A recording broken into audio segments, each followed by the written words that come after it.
ऊंचा पहाड़ हम चढ़िए के ओइनी दिलवा के बात माई तोह के बतइनी कही कि ना कही के गो बतिया सोचत बानी मन में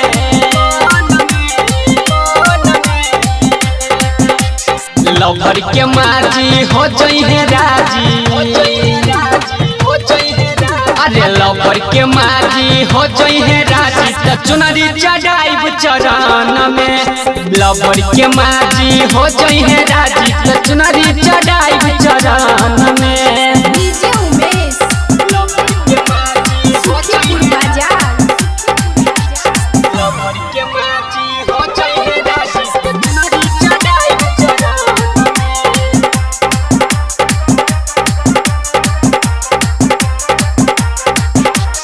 हाथ जोड़ी कहतानी हो बुझा हमार परेशानी हो लवर के माजी रोकल चाहे प्रेम के हमार कहानी हो हाथ जोड़ी कहतानी हो बुझा हमार परेशानी हो लवर के मम्मी रोकल चाहे प्रेम के हमार कहानी हो तहरा से बढ़ के बाटे न केहू देवी धरती गगन में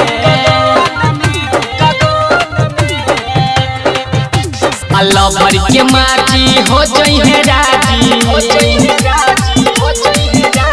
लवर के माजी हो जई है राजी त चुनरी चढ़ाई चरण में लवर के माजी हो जई है राजी त चुनरी चढ़ाई चरण में डीजे उमेश बाजार लवर के माजी हो जई है राजी त चुनरी चढ़ाई चरण में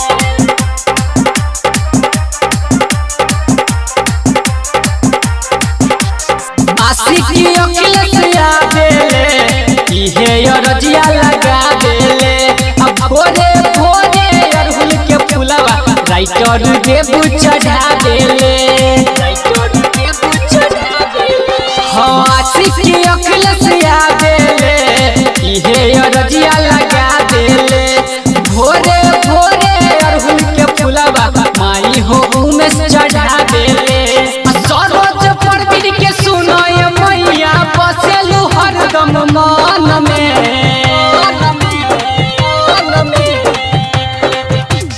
लवर के माजी हो जई है राजी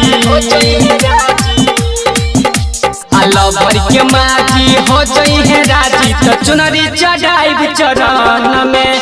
लवर के माजी हो जई है राजी त चुनरी चढ़ाई चरण में ऊंचा पहाड़ हम चढ़िए के ओइनी दिलवा के बात माई तोह के बतइनी कही कि ना कही के गो बतिया सोचत बानी मन में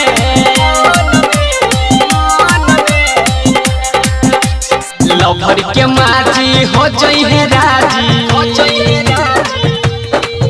अरे लवर के माजी हो जई है राजी त चुनरी चढ़ाई चरण में लवर के माजी हो जई है राजी त चुनरी चढ़ाई